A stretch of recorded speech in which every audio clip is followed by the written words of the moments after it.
Hey, good afternoon and good evening, everyone. My name is Brian Epps, Chief Program and Impact Officer with Sojourners, and we're so blessed to have you all with us today. We have a very, very special and fun conversation prepared for you, diving into Black joy as resistance and innovation. When I think about my own family, with roots in the African American experience, Caribbean experience, and extended family folks, even from the continent and beyond, all over the diaspora, I think about how we have created so much, how we have survived, and how we have thrived. And something I know to be true about my family. I think about my grandmother, family from Cuthbert, Georgia, and them having to flee because of Jim Crow. And I think about my uncle, her son, who has been living in Ghana for the past almost 40 years with his family, and just the connections between place and time. And one thing that's a commonality is that folks, regardless of what they've been through and what we're going through today, that there's so much joy and so much love. And there's something unique about it too, that it is a joy that is rooted in the Black experience, and something that our team here at Sojourners has been curious about and been leaning into, especially during the hard times. And so we wanted to just elevate that conversation and share it with you all without appropriating it or flattening it, um, or making it softer, but just sharing it as spiritual practice, as a technology, as a blueprint, even when treated kindly. Um, I want to quickly introduce folks, and starting with my dear colleague and even advisor, Reverend Moya Harris. She is someone who's been with Sojourners for over 5 years now, leading work with our fellows, leading work around racial justice, and now leading across all of our programs and campaigns here, and being an advisor to all of us as a team. Thank you so much for being a host tonight, Reverend Harris. Um, Reverend Dr. A.O. Morton, who is just a deep practitioner, an artist, a creator, a lover of theology, and will be able to bring so much to this conversation today. It's a pleasure to meet you, and thank you for bringing your words and advice here to the conversation today. And Reverend Mia McLean, who's just has roots across the country, now leading the Riverside Baptist Church in our nation's capital, and leading a diverse congregation, and able to do so authentically through the Black experience. And so happy to see you again and to have you as part of this conversation. Before we dive in, Reverend Harris is going to see where everybody else is and how you're coming to the conversation. So I'll gladly pass the mic to you. Good evening, my sisters. I'm so glad to be in this space with you too. And with everyone that has joined us today, we're going to just see where we are. First, I'm going to put a link into the chat. Let me grab it. I should have grabbed it already. We're going to just see where everyone is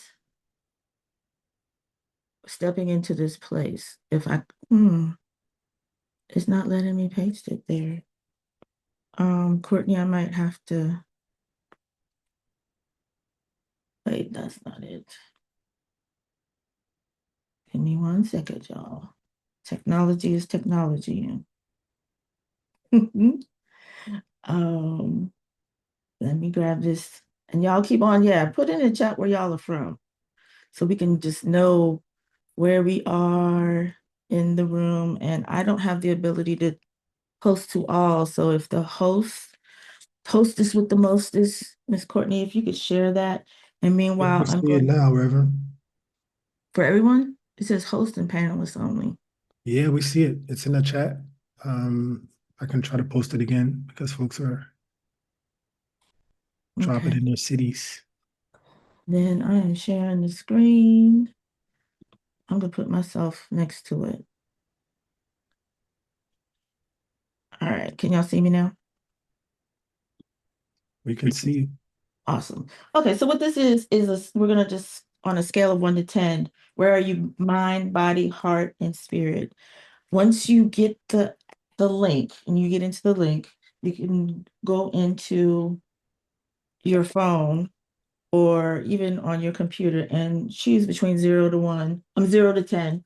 The highest number means, like for mine, you're focused, you're grounded. But if you're really foggy, scattered right now, then you would do a 1 to 5. Body, how are you feeling in your body? Are you relaxed, alive, or are you feeling some tenseness and some fatigue? Heart, are you numb, emotionally shut down, isolated, overwhelmed? Or are you open and compassionate in this moment? And then spirit, where are you spirit-wise? Are you grieving loss, change, rupture, feeling sorrow, or are you experiencing groundedness? Are you experiencing joy in this moment? So if you could participate, um, here we go. So we've had, looks like 13 people have participated. Mind, we are at a 7, so it's not too bad. Body a 6.3, heart 7.3, and a 7.7 for spirit. So our bodies are feeling a little tired right now, but our heart and our minds and our spirits are a little bit higher. Um, awesome. Thanks for participating. And then we're going to do this at the end to see where we are after we talk about the joy. So I'm going to take this off of here and we're going to do a little bit of grounding in a moment. If everyone could put their feet on the ground, feel the earth underneath their feet. And if you feel comfortable, close your eyes and just tune into your breathing. And in a moment, we are going to take a deep breath in, hold it at the top, and blow it out slowly through your mouth.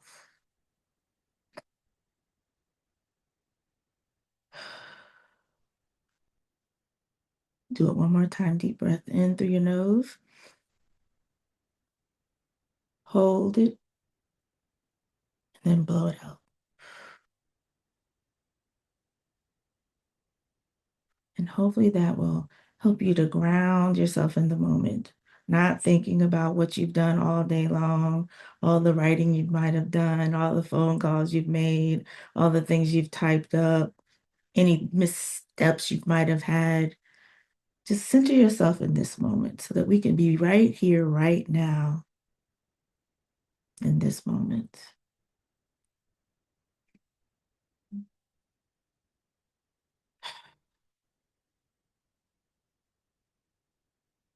Amen and amen. So while we are in this moment, I want you to name one source of joy that has sustained you in this day, today. What has sustained you? What has given you joy today? It might be something small. It could be something huge. You might have got a promotion. Um, Somebody said my tribe tacos. I'm jealous. It's not Taco Tuesday, but it's Taco Thursday. Reading, Rest is Resistance. Amen. Boy, that book saved me. That post-op, that's a good book. My granddaughter is thriving, birds chirping on blast this morning, playing with my 4 cats. That's a lot of cats. My daughter at one time, she had 8 cats. So, ooh, your son came home. That'll bring me joy too. My goodness. Writing your book of meditations on God's grace. That's a beautiful thing. Restarting jogging. Oh, yeah. After you get past the stiffness and the endorphins kick in, that's joyful. Receiving a letter from my granddaughter. Awesome. It was above 32 degrees. Amen. I know that's right. Hashe and amen. I was in Chicago last week. It's cold up there. My goodness.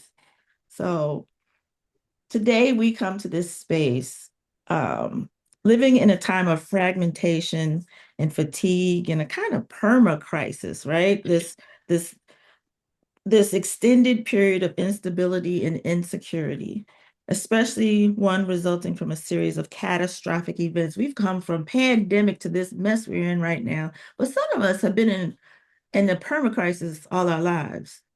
Generationally, we might have been in a perma crisis if you have black and brown skin. So tonight we gather as a people who are tired and overwhelmed in searching for something, for balance, for hope, and for joy. So I'm going to turn it back over to you, Brian, and we will set the temperature even more. Yes, shout out to Carver who crafted out this beautiful holiday for us over 100 years ago, along with the community, making us tap into our history and allowing us a space to create new history, which we hope to do tonight. And Reverend, I want to ask, what is something about your own background, your own career, your own personal life that helps you to frame this conversation for us around Black joy? Reverend McLean, why don't you jump in first? Dr. Ayo can go. No, I gotta go. I have a background as an artist, so my artistry definitely is grounding me in this moment. I performance art. Now I can't draw nothing, but performance art. I have a background in performance art, dance and music, and that has helped to keep me going and to give me hope in this time. And this is how I enter the conversation, even as a pastor who is an artist. Thank you. Hello everyone. So so I am too. I have a background in artistry. I am a spoken word artist. Yeah. And I mean, on top of that preacher thing, because that's an art in and of itself. Yeah, what was your question? I'm sorry.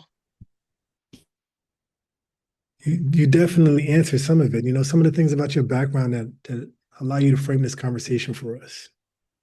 Uh, so yeah, I'm gonna stop at the poetry level then. I mean, I'm a hip hop head and I love the fact that, and I don't know how free can I be, Moya? I love the fact that T.I. has a new song out. It brings something out of my soul. Um, and I'm waiting for Jill Scott's album to drop tomorrow. Yeah. Yeah. Yeah. And she Tomorrow. released a video of her doing the front porch, what is it called, the porch series in DC. Yeah, Oh, Bill G's front porch or whatever. Yeah, yeah. yes, yes. Anyway, that yeah. It's beautiful. I love the conversation we're about to get into, and I'm going to pass it back to Reverend Harris to start us off on our dialogue. Look, I want to dip into some music, but I'll stay focused. I'll stay focused. So first, we're going to talk about just joy beyond strategy and how movements often prioritize strategy, but joy changes what strategy can reach. So I want to know, how do you understand the theology of joy when power is unequal, especially in your multicultural spaces? Your congregation is multicultural, correct? Yeah, Yes. Mine. yeah. I'm not sure about Dr. Io, but Yes, yes, yes. So, Pastor Mia, I want to ask you that first. how do I understand a theology of joy at a Yeah, time? yeah. Well, before I even get to joy, I have to start with creativity. So before we even get to joy, Mhm. so for me, my theology of creativity is rooted in Genesis 1.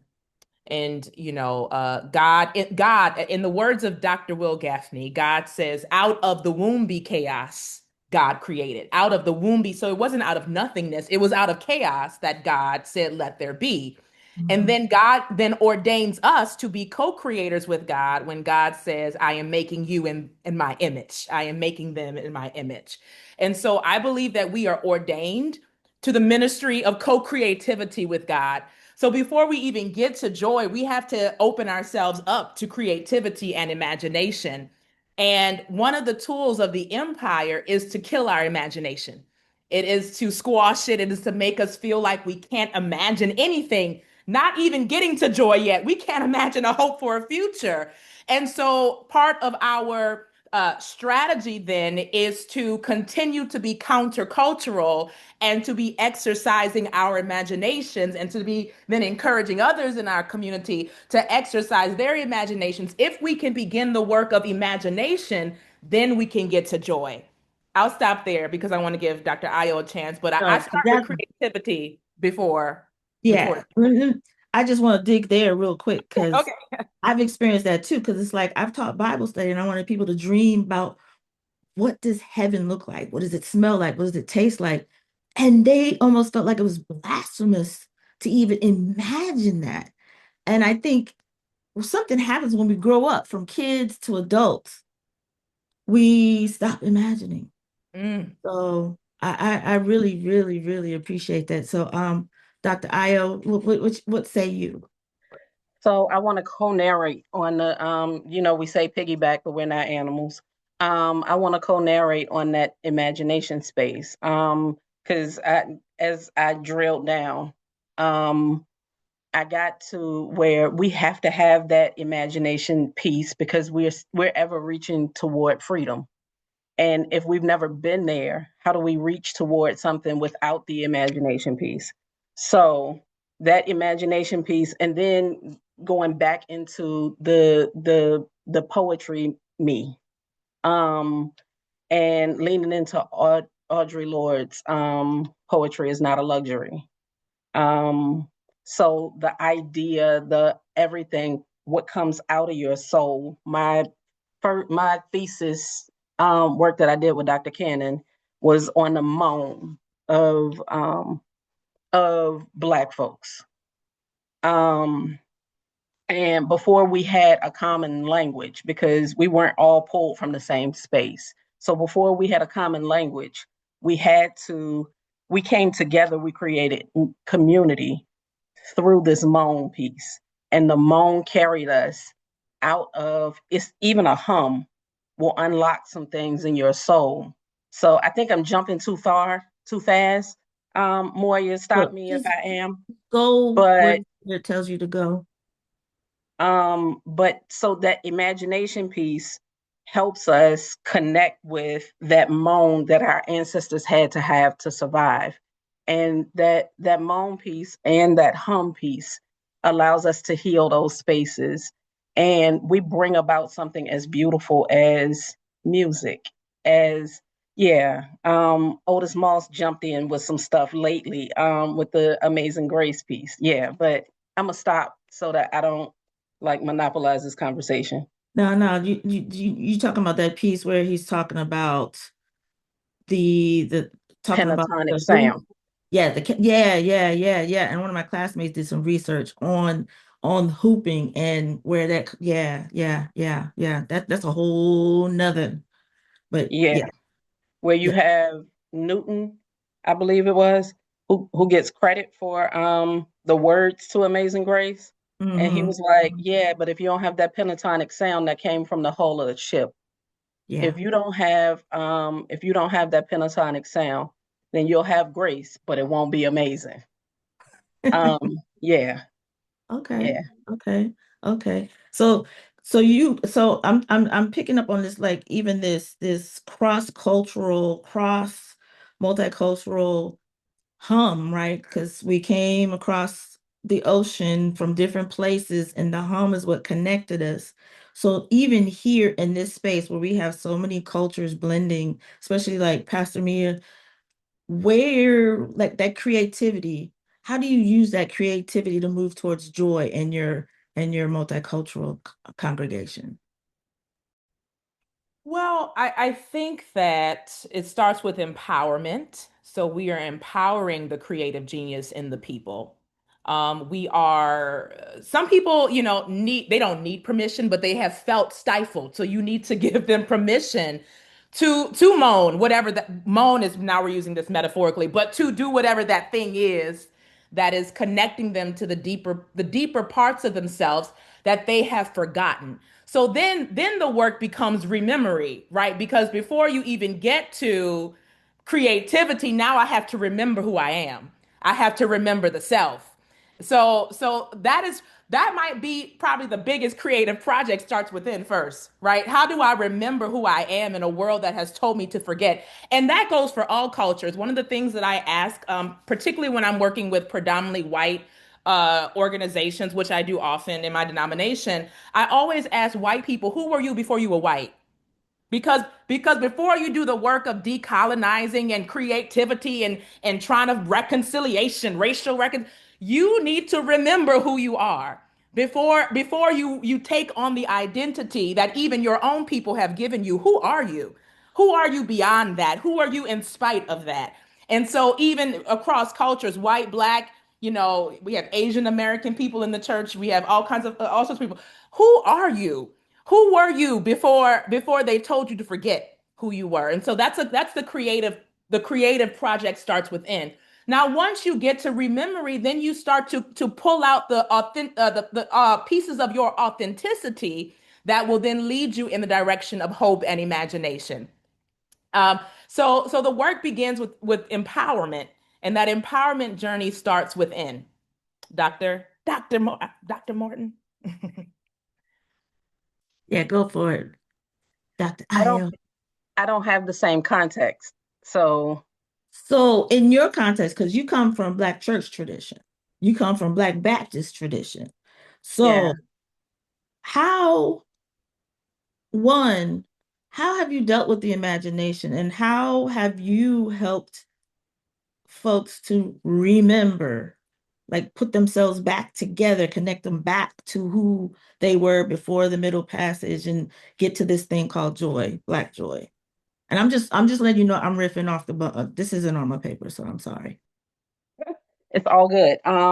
So I am from the Black Negro colored church. Yeah, that's where I'm licensed and ordained. Yeah, I serve in the Black church.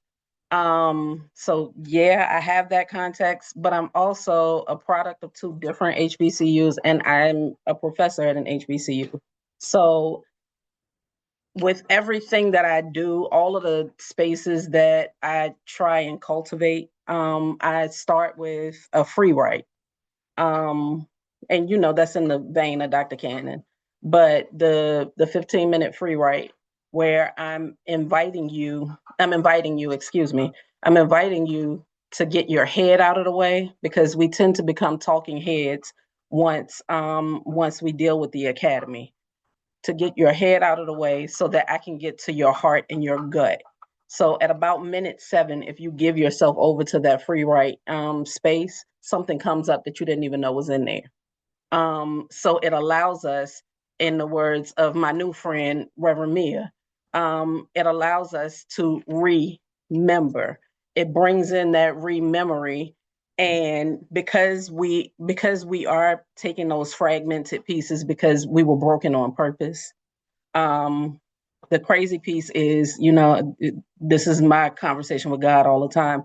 We are broken in places that God allows us to be broken in so that we would have our best shine. But um, we were broken on purpose to get rid of those spaces. And what I try and do is invite those spaces that the enemy tried to push out back into the conversation without your mind there. So I'm looking for your heart and your gut to be able to piece your soul back together.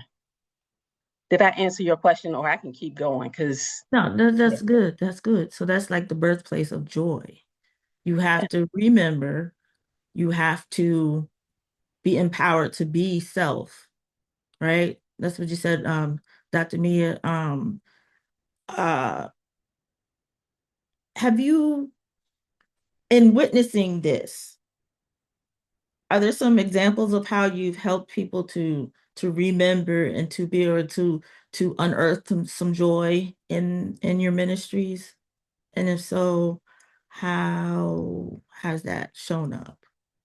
Yeah, that's good. I'm looking for this quote to make sure I don't misquote Howard Thurman, but Howard Thurman has a quote. Come on, internet. Howard Thurman said, "Don't ask what the world needs. Ask what makes you come alive and go do it, because the world needs people who have come alive." So part of the practice, at least in my context, is planting that seed. So somebody will come to me and they will be, I'm riled up about this, or I'm trying to, this injustice and that thing over there. And I said, what makes you come alive? Let's start there. Before you start, John, I have a wonderful deacon who is out in the streets every week protesting, and she's sort of experiencing burnout. And I said, let's roll it back. Say, what makes you come alive? Let's start there. Okay, because there are some special, unique things within you that perhaps if you can lean into that, it will become the fuel behind your passion and the sustainable force, because this work that we're doing, the battle of just existing in the empire is exhausting. And so you're going to need to be doing something that makes you come alive. And so then we start to brainstorm that. I want to teach yoga. I want to do a dance. Okay, great. So then I start to almost act as a project manager for people's ideation. That is I enjoy project managing. So, and it's always great when you're project managing somebody else's stuff, not yours. Okay. So it's somebody else's idea and imagination. I then begin to act as sort of a project manager. Well, let's roll this back. You have this vision. Let's start 8 months out. Now, how do we then imagine how we're going to execute this? And to do so in a way that's going to be life-giving and that's going to make you come alive. We have this artist in our church. He does my AV, but he's also a new playwright, and he wrote and produced his first play last year.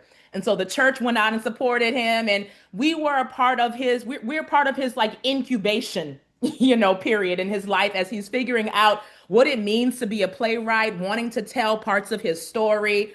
And so I'm sort of acting as a sponsor and a project manager for people's ideas that they would have never, executed elsewhere or felt confident enough to do so. I want to empower that and to keep them going. And I want them to do the work that their soul must have.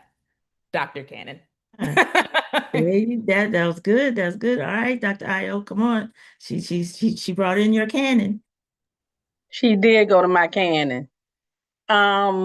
She doesn't know it, but she went to my canon a long time ago because remembering what we never knew was the last thing that she published before she passed away.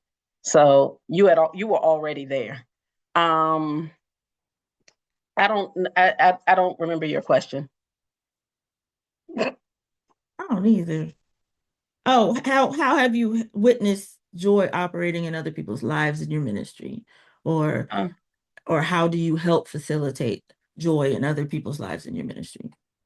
So I'm teaching a class, the Bible as literature right now. And the unique piece, because at a whole lot of the big universities, people are doing this. They're looking at the Bible as a book. I mean, I believe it is, but that's another story for another day. But the unique piece of this course is we're looking at it through an HBCU lens. So what I had them do initially, the first assignment was to write their own origin story. And all of my students emailed me individually. Well, what is this supposed to look like? I don't know. What does your origin story look like? How am I supposed to frame this? I don't know. What's your favorite frame? How do you want to be framed? So having somebody that is a poet write her story in verse. Having someone who's interested in architecture actually write his out as a blueprint. So you have all of these different people examining their own ways of becoming, the way that it authentically happened. And I watched them as they delivered these stories in class and how they came alive in different ways. It was a beautiful sight. It is one of the things that has brought me the most joy in the last few weeks. That is so dope. Did that answer? I come sit in your class. You're always invited in my classroom, but if you come, you know you're gonna do some work. Oh man, I'm trying to audit. I'm trying to audit. So let me get my life together. Right. I just, and I just got a chill thinking about all of this, how it's just all connecting. So I want to shift a little bit because I want to,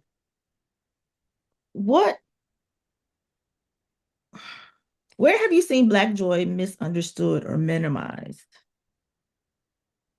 And what was at stake in that misunderstanding? Where have you seen Black joy misunderstood and minimized, and what was at stake? in that misunderstanding? What was lost when the joy was flattened or co-opted? Or I'm gonna be quiet. I'll go first this time. I got you. Um, this was I probably it might have been 20 years ago now. Wow, that means that these kids are like grown with families now. But I was standing in the parking lot of my church with a group of teenagers, and this guy turned on instrumentals that he had on a CD in his car. That tells you how long ago it was. Um, and we started to freestyle after Bible study one night. Started to freestyle in the parking lot. This woman comes up that's a member of the church, one of our seasoned saints. She comes over and she says, "This looks awful for the church." And I'm like, "Oh my God, this is them expressing themselves, all of what they just took in. They are using their art. Um, they're using their art to talk about God. And if you had just taken a second to hear what they had to say, oh my God." And she was like, "Yeah, you all can't do that right here." And I said, "We can't do what?" She said, "It sounds like you're listening to rap music in the church parking lot." And I said, "And that's a problem because what? Let's deal, because it's very Western of you to ask them first to turn their music off, but second to assume that the sacred can't sit here."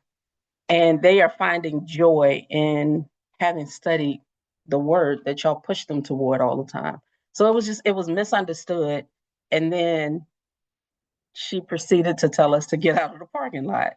So yeah, just watching the breakdown of all of the teenagers in that moment, and I was like, "Don't you dare change." But yeah, that's the first example that came up. I have several, but that was the That first breaks one. my heart, that whole sacred, secular, false dichotomy. Yeah, Right. yeah, yeah. We could talk about that all day. Mhm. Dr. Mia, what you got? Yeah. On that note, it's almost as if joy is only okay if it falls within a certain kind of respectability politic. Yeah, right. So in this, well, I don't know the case that happened because you were there, but from what you told us, it would have maybe would have been okay if it fell within a certain framework. So we find ourselves even within our own community surveilling Black joy. So it's not always somebody outside of the racial or gender makeup who is surveilling or policing Black joy.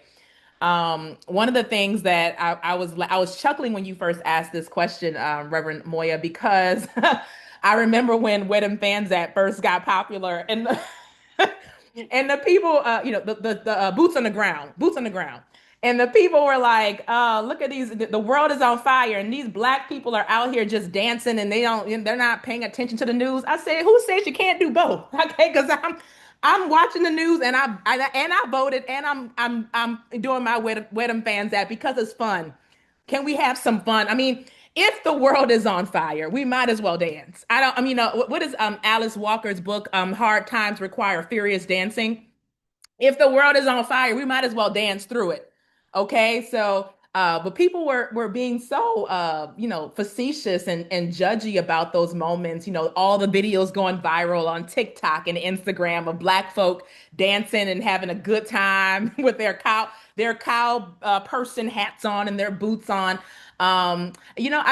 Sometimes it can feel like in these times of immense crisis, we can just suck the wonder and the joy out of things. And I think that's people of all ages, races, socioeconomic statuses, political affiliations, etc. So that I was laughing at that because last summer was fun with our fans. I had a good time. Yeah, and it's like, like I just wrote about this actually last week in our newsletter about dancing our way out of our constrictions, right? Like, when's the last time we broke into a sweat? And because I remember in college, I would wear a hat because I knew I was gonna sweat my perm out. Because I was dancing my way, because we in nursing school, times was hard. But we should be able to do both and, right? And the idea of flattening or negating someone's joy because you don't know how to figure out how to be joyful yourself, that just makes me angry. Because I think about I think about how many times young people are told that they are out of order when they're just trying to have fun in a world that deems them as like kids are already being made to grow up faster because of all the things in the world. We're always growing up faster than anyone else. Yet we can't have and still have joy. So I'm gonna ask my colleague Brian to jump in here because Yeah. we could go for hours And I talking. love it. I could sit here and listen for hours. Like I think about again, it's like traditional Black joy. Like I think about Mardi Gras and like y'all named it, right? Like these secular and spiritual spaces. I think about Carnival. I think about, of course, the Black church. And like these are also spaces where like the slavery routes were planned and the civil rights movement took place, right? And so what does it look like if we had one without the other, right? If we just had the strategy, would it work? If we just had the Black joy, y'all kind of talked about it. So like what does Black joy offer us that strategy alone doesn't?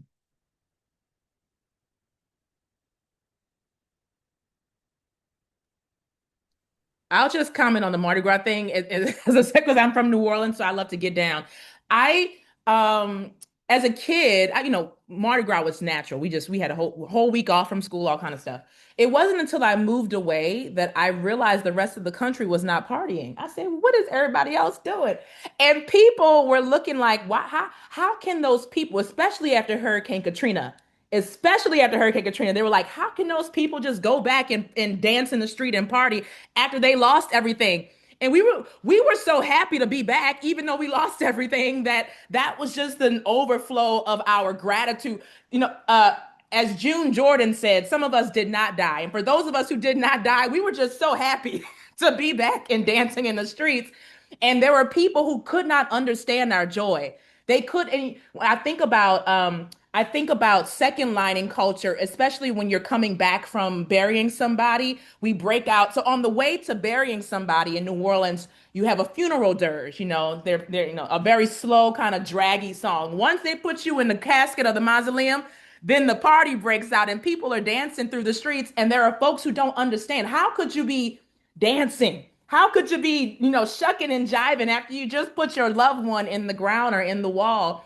And I don't think most folks really understand that we are, human beings with a wide variety of emotionality and expression, and we need to dance after that. There's something cathartic about the dancing and about the music after this happens. So that's my minor reflection on Mardi Gras. Because it is next Tuesday, so laissez les bon temps rouler. All right, I'm a punt over to. So I love it. I love it. I love it. Yeah, y'all probably don't want us to be in conversation. But so my friend Dr. Allison Geist Johnson talks about, and I know I'm gonna mess these words up because I am not a scientist. All right, before I even start in, but she talks about the centrifugal force and the centrifugal force. How you have the movement that has to take place here in the natural that will wax to close the space between the earth realm and the heavenlies. In order for you to have that euphoric space, in order for you to be able to heal those painful spaces. So there is a waxing that happens when there is movement happening. if you're standing still and you're using, I keep going back to this, but you're using nothing but your head, then you can only get so far. It is a divide that you are closing as your body is moving. So we have those ring shouts after the blues moan because we are closing the gap between the earthly and the heavenly realm. Yeah. Yeah, that's fire. Thank you. And um, I'm thinking about like with every generation, this probably exists, right? Like where some elders uh, will say that something's lost in this moment, right? That maybe tradition isn't being passed down, that we don't have the same soul in the music or the same joy in our step. Do you think that's true? Do you think anything has changed, especially like in the last 5 years after the pandemic or within the last generation? Or is it just a new iteration of Black joy that we need to lean into? I don't believe there's anything new under the sun, and I don't think that we have lost anything. I don't. We just have to be able to understand each other. In the words of Dean Kenny, that into me see. So we actually have to sit down and shut up and let the young people talk and express themselves in the way that they express themselves so that we can understand where they are and where they need the wisdom from the elders. I just put myself in a space of an elder. What is happening? But Well, but I'm just saying, God, can I get my Gray? Can I get my Tony? So that it will my outsides will match my insides. I'm just saying. Um but I don't think that we've lost anything. I just think we haven't talked to each other. So there is a break in the communication, or the understanding of each other. I don't think we've lost anything. They just we have to be able to talk to each other so that it will continue to grow as opposed to something dying off or having to repeat some things. That's my 2 cents. Thank you. How about you, Reverend Mia? Or, and have we lost it? Is it still present? How do you see it show up today? I would have to agree that I don't think we've lost it. Nothing is wasted. Nothing is wasted. It might not be the most popular thing, right? So if you are looking at pop culture to be the indicator of sort of the joy, the type of joy that we are talking about, then maybe you're going to feel like we lost it. But pop culture was never the representation for the work that was happening in the Hush Harbor. It was never the indicator of all the inner workings that were happening behind the scenes in somebody grandmama house after church. It was never the indicator. So if you're looking at that, well, sure, it can seem like, oh, these kids can't sing no more because, they wasn't in the church choir. Well, actually, there's a lot of people who are still rooted in some kind of ethical community that has practices and they are passing those things on. I think sometimes we're simply looking in the wrong direction as a point of indication. So that's what I will say. I think it's still there. Beautiful.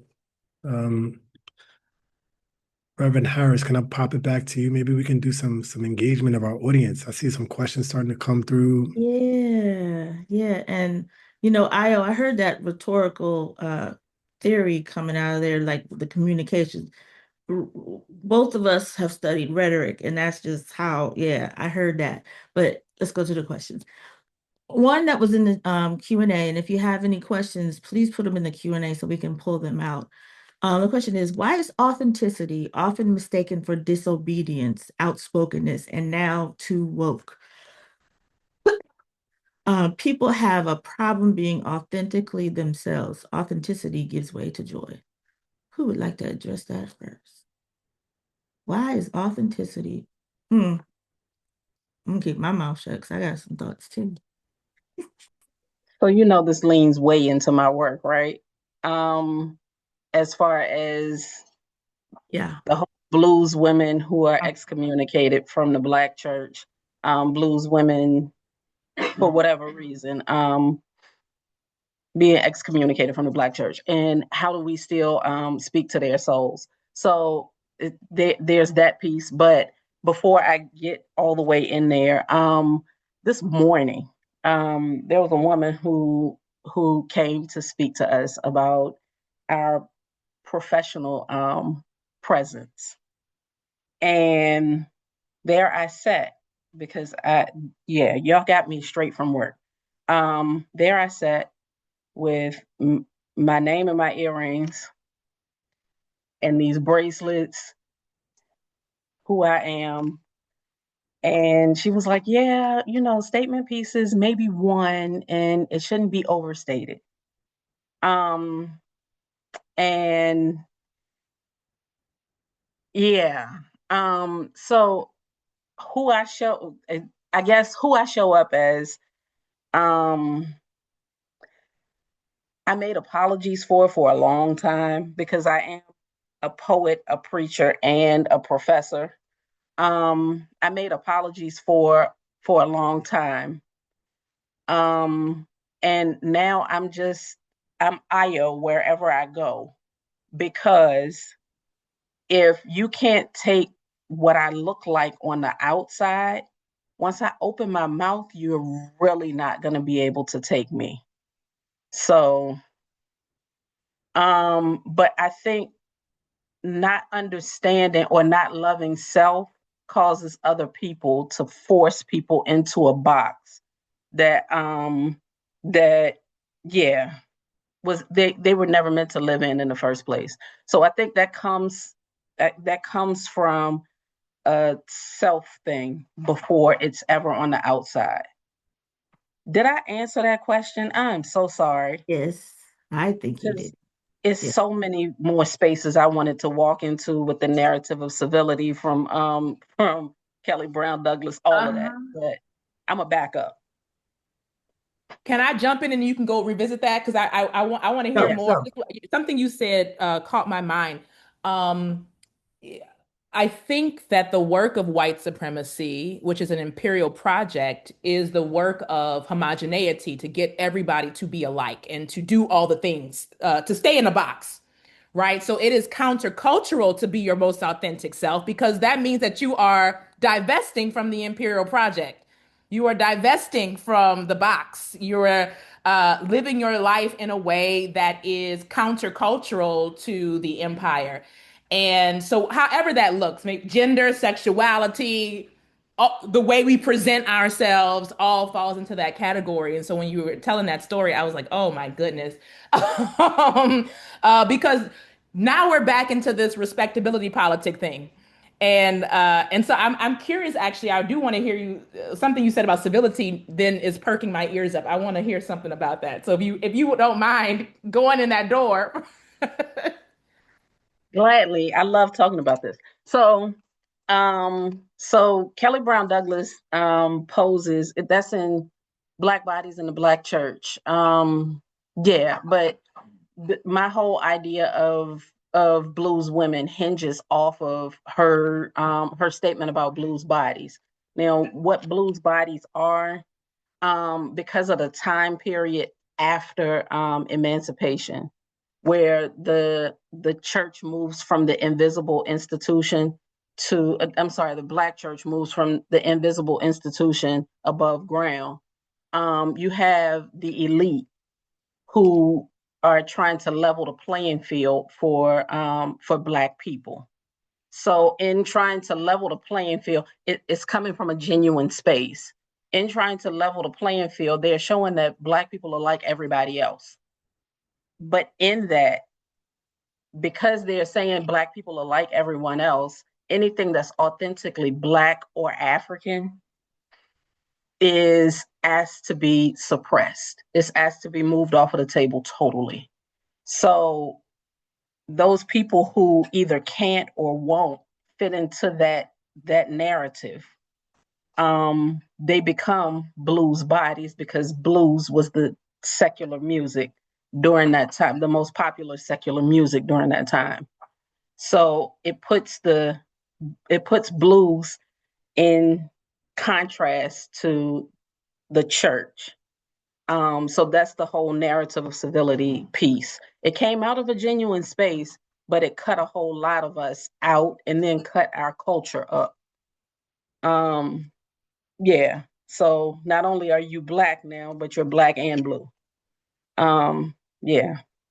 Wow. Wow. And it makes me even think about like in the AME church, when the church left the Methodist Episcopal Church, it was like this shadow democracy trying to mimic what white folks did in the polity of the church and in the government. And then that space becomes oppressive, especially for women. And because they try to mimic what others are doing, and that's not for us. You know, just because other people did it doesn't mean we have to do it. Anyway, this is another question, y'all. It says here, and thank you, Tony, for putting this in. What would it look like for elders and younger generations to be in shared stewardship of Black joy as resistance, rather than in conflict over who gets to define what serious resistance looks like? What would it look like for a cross-generational shared stewardship of Black joy as resistance? What would it look like? I would say I speak from DC only, that there are a few organizations that are seriously attempting this. And it has its, you have your moments of friction, but Harriet's Dreams is one of them. And then there's another organization that I was doing some work with around the time that the National Guard was deployed or sent here, to protect children. And they had people on the call who were actual board members who were 18 and 19 years old, which is like very, very rare and unheard of. So there are organizations who are attempting this. It requires us to give over our power. And I say us now because now that I'm almost 40, I may not be as old as some people, but I still should not be the youngest person in the room. And in many spaces I am, which is a problem. So a lot of people they haven't figured it out yet, because if I'm still the youngest person in the room, we have a problem, right? So it requires us to give over power. And I, that's a lot. That's hard. That's hard for many people in many institutions who have been used to putting certain um, rules and regulations in place that determine who even gets to be in power in the first place. So now you're having to walk back on some of the rules that you put in place. So you got to have a bachelor's degree. Well, if we really want to have an exchange, a 16-year-old is not going to have that most likely. So we're going to have to renegotiate, and dismantle some of these things that we have adopted because we thought that they were important at a time, if we're going to really foster intergenerational conversation and stewardship of resources. That's good. And we've seen that from generation to generation to generation. Dr. Io, you have any response to that one? I was just going to say word.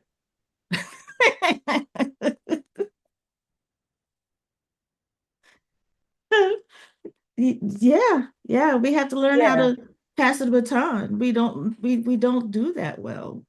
And So part so of I that, do want to say something else. all right, go Yeah, ahead. because we have to pass the baton and believe that we've done the job that we were supposed to do, and give them space to fumble. Because I mean, with younger people and older people, giving them the space to jack it all the way up. You know how my mouth is. I'm working on it. But to mess it all the way up and say, okay, where did this fall apart? Let's look at this thing and see how we can get this back on the rails. But I like what you did right here, and that's introducing new thought to the space. So being able to prepare people for that space, I think it would create a version of what I see as heaven. And allow Yeah, them to cultivate joy on their own terms instead absolutely. of our version of, old school hip hop, and they listen to something else. Their joy is different. We just need to go over into our place and have our joy. I mean, Right. you might like the new stuff. I just listen to my stuff and I let them have their joy. Anyway, Brian, I'm going go ahead. What you gonna say? I was just gonna say, the space that we had out in Tennessee, at the Alex Haley farm, Mm-hmm. um, where we were sitting in the lobby listening to go-go music. And it was a black joy moment that none of us knew that we needed. I left that space and I was like, man, I could take over the world now. And I mean, we were various ages and people dropped into the conversation, pulled out, went, got food, came back, all of those things, but it was space that was safe for, yeah, across generations. It was good. It was beautiful space, Yeah. unexpected. So it wasn't strategic. I'm just saying. Ah, okay. Mhm. Okay. I'm throwing it back to you, Brian. Yeah, I mean, you started it up, Reverend Doctor, but I'm curious about, as we kind of bring things to a close, some of the things that you're able to do to pour into yourself, or how does the community pour into you to allow you to remain joyful?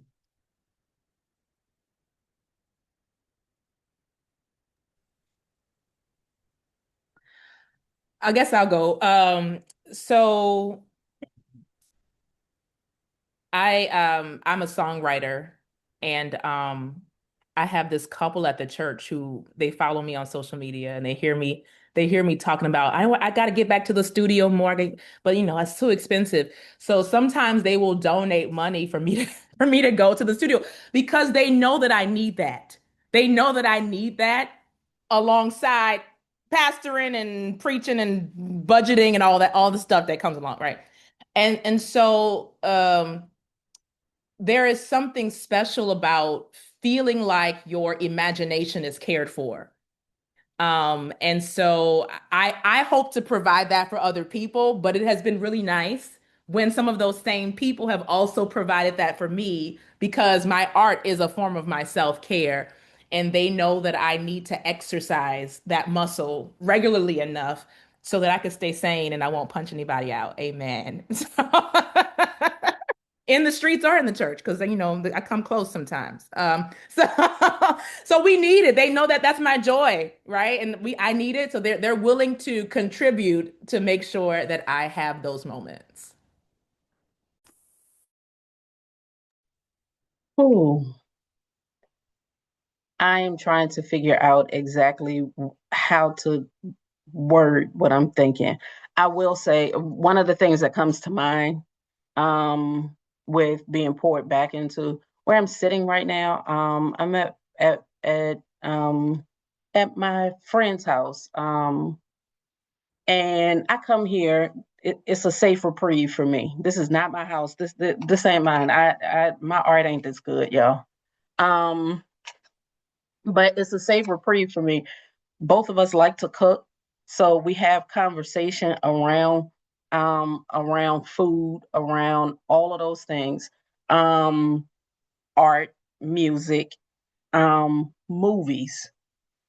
She's a playwright, so she gets where she's an award-winning playwright. So let me say her name. Her name is Dr.